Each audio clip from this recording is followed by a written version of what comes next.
Great. Today, we're getting to talk with Conrado Garcia Madrid, who is sitting in Querétaro, and I am here in Belchertown. And today we're going to talk about a big project that happened in San Miguel de Allende, which is in Mexico, about 2 to 4 hours north of Mexico City, depending on where you start in Mexico City and on traffic. That's right.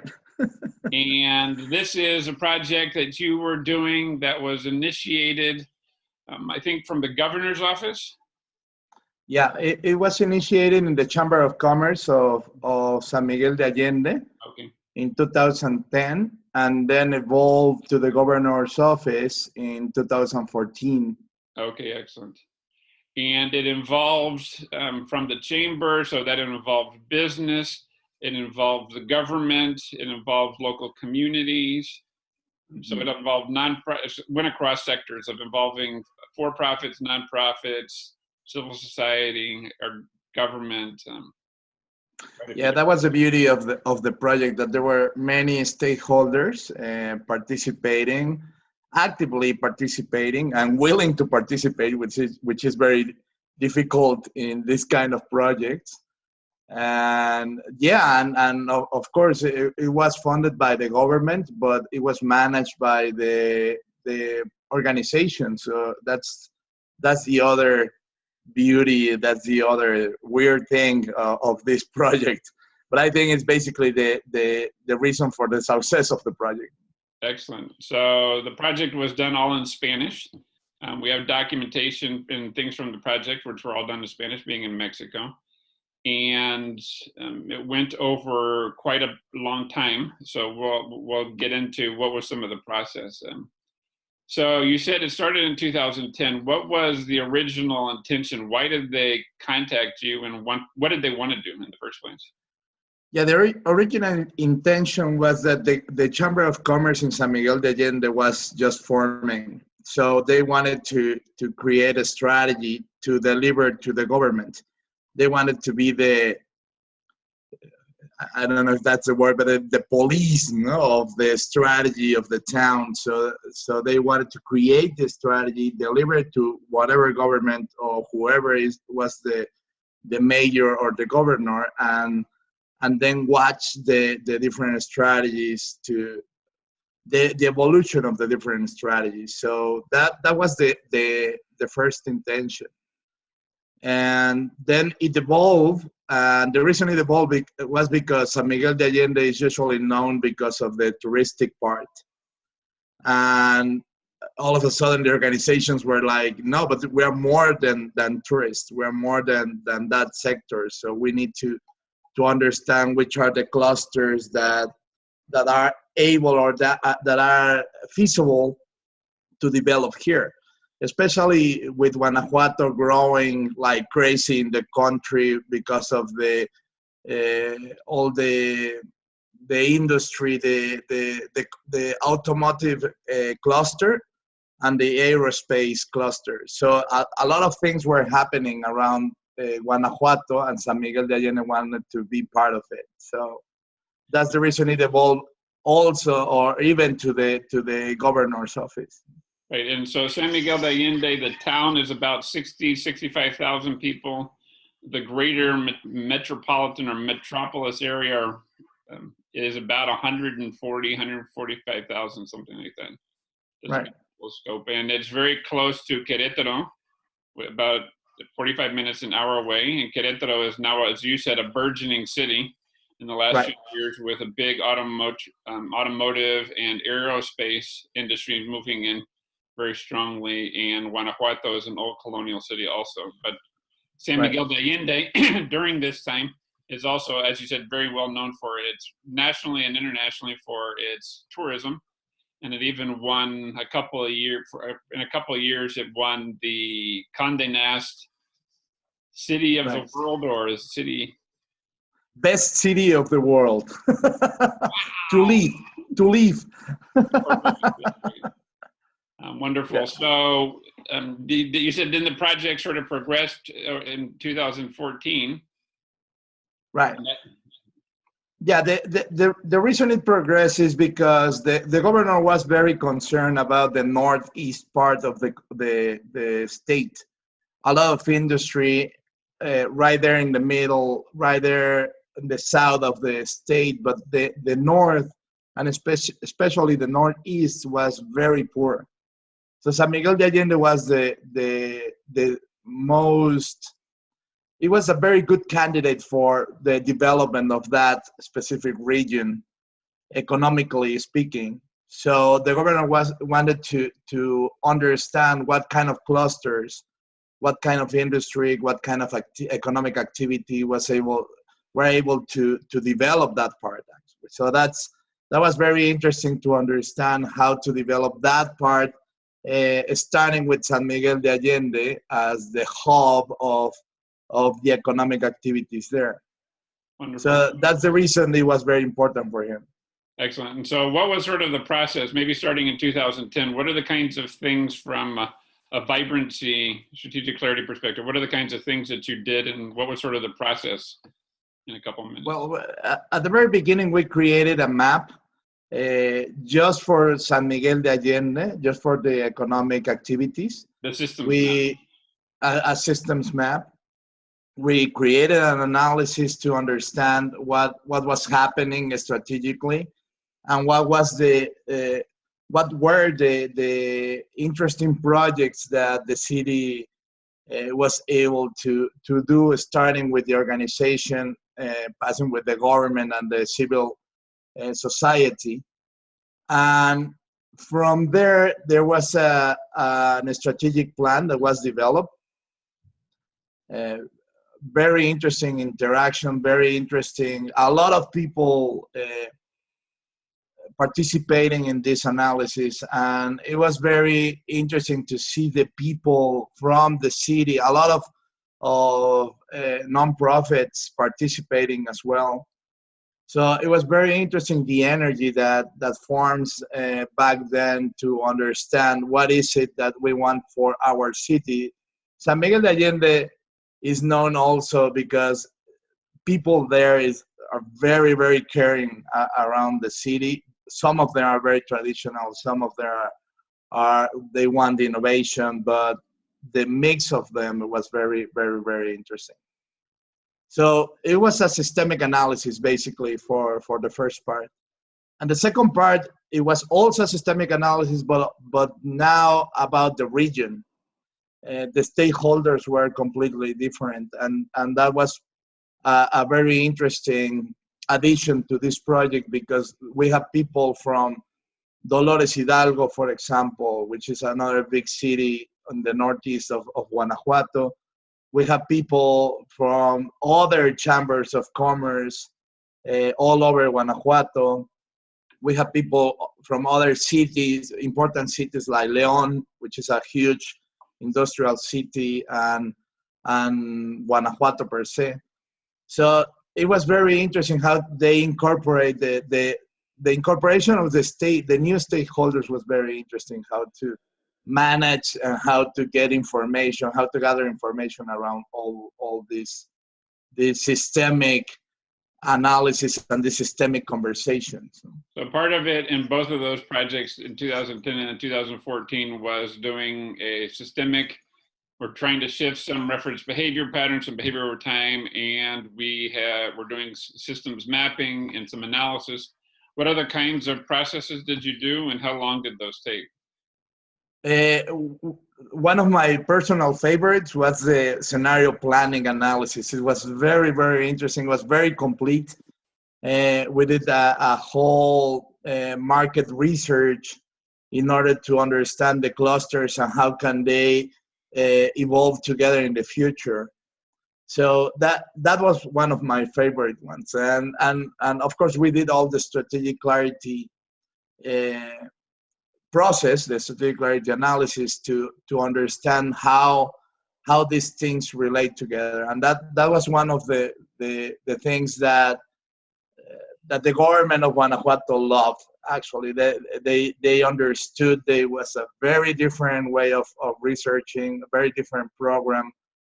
And actually, in the last the last meeting with the governor, we gave him a systemic map, a printed in plotter systemic map. So he was like, okay, this is going straight to my office. People love that. That's great. And it took nearly a year because it was very difficult to have the interviews, to have all the validation. People in the government usually change a lot. So once we have the sponsorship of one important officer in the government, then he left to another position, and then we need to do the whole thing over again with the new one. So it took a good year to finalize the thing, and also to understand what was the next step. What were the next steps in order to implement this. And who was involved in that decision, or that process of deciding what came out of the analysis and what to do with it? Who was involved from the San Miguel side? Well, from the very beginning, Juan Jose Alvarez, aka El Güero, Yeah. he was the president of the Chamber of Commerce, and he was involved in the whole thing. Actually, all the advisors from the Chamber of Commerce were involved in what to do. And once we decided what kind of steps, what kind of activities, or the main pathways, once we decided the main pathways and actually name a responsible for each one, then we started the interviews with them. And today, actually, some of them are still working on their own pathway. Unfortunately, some of them were like doing something else, and not the whole thing were able to what would you say were some of the key insights that came out of that bigger process, the 2010 and 2014? What were some of the bigger insights that came out of it? Well, for a country like Mexico, I think one of the most important insights is that the stakeholders can work together. And usually when we're working in a project like this, people said, well, this is impossible because we need the government to do this, or we need the organizations to do that, or we need to organize the civil society. And normally when you say that, the first thing that came to your mind is this is not going to work. We need a lot of things happening together. And one of the most interesting insights is that even though the government wasn't really, it's not that they weren't supporting, but they had different things in mind back then. And even though that happened, they were very, very supportive to the project. When they were able to see the whole picture, and that was something very interesting. When they were able to see the whole picture, the different stakeholders were, okay, so what do you need me to do? So for me, that was very important. And one of the most important objectives of this project was to understand that the most important economic activity now in San Miguel de Allende, which is the tourism, if we keep doing it the way we are, it will kill the city, basically, because of the dynamics that are happening still, slower, but still happening in the city. So we need to understand different economic activities to have a very solid strategic plan for the region. So you were sort of pointing at it, but what are some of the key experiences or shifts that you saw in the different participants in the process?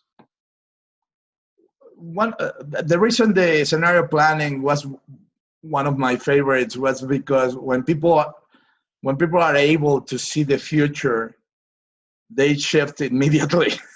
They were like, okay, we need to do something else. We need to to try to get to this scenario, and if we keep doing this, we are going to get to this one, and it's not pretty, no? So one of the most important shifts in people was that going from a very local perspective, when they were talking about their strategic plan in 2010, to a more global, to a more integrative perspective. I think that will be the most important shift in people that were closely participants. No? And in the 2014 process? No, I guess that was it was from 2010 to 2014, and from 2014, the most important shift is I need to do something in order to get to the results. I need to do something with this information. I need to do something with these actions, because in the 2010 project, it was like, okay, government, here it is. Do what you have to do. And for this one, when people start seeing the activities, the actions, the plan, the pathways, they were like, okay, we need to take this in our own hands in order for things to happen. And some of them did it beautifully. I know it's been quite a few years, but do you remember what an example of one of the pathways would be, or? Yeah, of course. I remember one specifically because a month ago, I guess, it was one of the most important news in Guanajuato. One of the pathways was the technology innovation for the region. Actually, San Miguel de Allende, one of their dreams is to be the Silicon Valley of Mexico. There's a lot of money over there, a lot of research, and they wanted to be the Silicon Valley with innovation. They have a couple of organizations doing that kind of stuff. So by the end of the project in 2014, I spoke to one of them, the director, the president of one of the groups that are dedicating their lives to technology innovation, and he was like, well, yeah, sure, let's see what's happening. And a month ago, the governor actually officially opened the technology innovation cluster in San Miguel de Allende with this guy, Fernando Valderas, as the head of the cluster. So I was very, very happy. And the first thing I did was calling him and congratulate him and said, okay, that was took some time, but we are doing great. Excellent. So that's a great documented impact. Are there others? And maybe we can include the link to that article. Sure. I will look for it. Any other potential or documented impacts that you can think of from that project, of what happened because of both of those parts of those projects? Yeah, there's what they are calling the Polígono Empresarial, which is an industrial park in San Miguel, the first one in his kind near San Miguel de Allende. They are hosting basically automotive and aerospace companies, organizations. As you mentioned, El Bajío, which is Querétaro, San Luis Potosí, and Guanajuato. All that region is growing like crazy in clustering those kind of industries.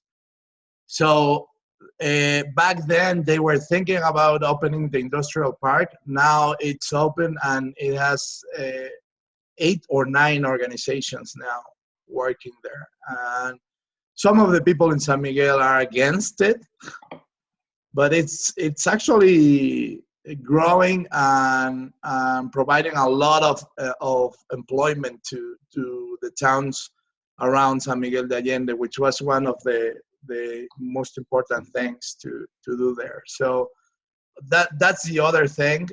There's a huge agro technology cluster right in the frontier of San Miguel of Guanajuato and San Luis Potosí.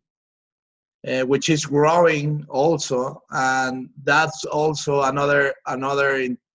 there is a Texas A&M campus over there. I don't remember the name of the place. It's la Hacienda de Santa Barbara, I think. So people from Texas A&M go there and have research in agrotechnology. And so Pablo was,